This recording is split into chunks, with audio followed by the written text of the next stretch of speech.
রব বলে যে খাবার শেষে আলহামদুলিল্লাহ বলে আমাকে একবার স্মরণ কর। তাহলে আমি কি করব জানোস? তোর খাবারটাকে হজমের ব্যবস্থা আমি আল্লাহ করে দিব। সুবহানাল্লাহ।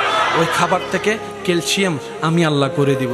সেই খাবার থেকে আমিষের ব্যবস্থা, শরীরের চাহিদা আমি আল্লাহ মিঠাই দেব। বান্দারে, ওই খাবার থেকে যত ধরনের উপকার দরকার তোর শরীরের জন্য, ওই প্রথমে আমার নাম শেষে আমার নাম যদি বলাস, আমি তো সেই লেভেলের উপকার করে দিবই। আজকে এক প্লেট খেয়ে যে খুশি মনে শুকরিয়া করেছিস, সামনের জন্য আমি আল্লাহ তোর রিজিকের 2 প্লেটের ব্যবস্থা করে দিব।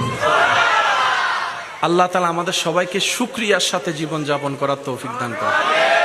জীবন যুদ্ধে কখনো হার মানা যাবে? জোরে বলেন না, হার মানা যাবে? বান্দার চোখে যদি জয়ী হন, আল্লাহর চোখে পরাজিত হয়ে আপনার নামটা থাকবে মানুষের ব্রেনে।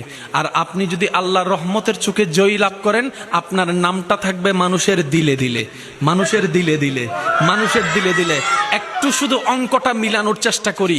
কত জয়ী মানুষের নাম তো আপনি আমি জানি, যাদেরকে চোখে চিনি, ব্রেনে চিনি, কিন্তু অন্তর থেকে তাদের জন্য জান দেওয়ার মতো সেই প্রেম কারো অন্তরের মধ্যে নাই। কিন্তু দেখেন, আল্লাহর ওলিদের আপনার জান নাম নিতে মন চাই, সেই রকম একজন আল্লাহর ওলির নাম নাই, যাদের সাথে আপনার আমার কোনো রক্তের সম্পর্ক নাই, কিন্তু উনাদের নাম আসলেই অন্তর থেকে শ্রদ্ধা আসে, ভালোবাসা আসে, মহব্বত আসে।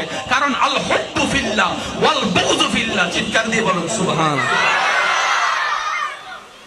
যারা আল্লাহর রহমতের চোখে জিতে যায়, সবার অন্তরে তাদের প্রতি একটা ভক্তি, ভালোবাসা, শ্রদ্ধা চলে আসে। সুবহানাল্লাহ। একটু জোরে বলি। কারবালার ময়দানে জিতছে কে? এজিদ বাহিনী। হারছে কে? ইমাম হুসাইন। কিন্তু সবার অন্তরে কি এজিদের নাম নাকি ইমাম হুসাইনের নাম? একটু জোরে বলেন না, এজিদের নাম না ইমাম হুসাইনের নাম? যখন ঘটনা ঘটেছে আপনি আমি ছিলাম না, কিন্তু এখনো পর্যন্ত সেই কারবালার যখন কাহিনীটা, ঘটনাটা যখন মানুষের সামনে আসে, আপনার চোখে দেখে এমন অনেক মানুষ আছে যারা অজর দ্বারায় কান্না করা শুরু করে, বুক ফেটে কান্না করা শুরু করে, চোখ থেকে অনর্গল পানি পড়ে। ব্যাপারটা কি? উনি তো তখন ছিল না, কিন্তু আল্লাহ তাআলা দিলের মধ্যে ইমাম হোসাইনের এমন একটা জায়গা অঙ্কন করে দিয়েছেন, ওই মানুষটা না থাকলেও ইমাম হোসাইনের সেই ঘটনাটাকে সচক্ষে ঘটনার মতো করে উপলব্ধি করে প্রেমের মধ্যে কান্না করতে থাকে। ইমাম হোসাইন শিক্ষা দিয়েছেন, যাই হোক নবীর প্রেম ছাড়া যাবে, যাই হোক আল্লাহর উপর বিশ্বাস ভরসা হারা যাবে, যাই হোক আল্লাহর উপর রাগ করা যাবে, যাই হোক আল্লাহর উপর নারাজ হওয়া যাবে, যাই হোক হতাশ হওয়া যাবে না। অনেক সময় রাস্তাঘাটে দেখবেন অন্ধকারে যখন কুকুর একটা বসে থাকে, রাস্তা দিয়ে আর কেউ হাঁটে না। কিসের ভয়? বলেন না, কিসের ভয়? কুকুর তারে কামড়াইতে পারে, সে ভয়ে এদিকে যাচ্ছে না। আর বদরের ময়দানে 313 জন জাফাই পড়ছে। একটু মনে রাখবেন, সাহস শক্তি কয়েক প্রকার হয়, ঠিক আছে?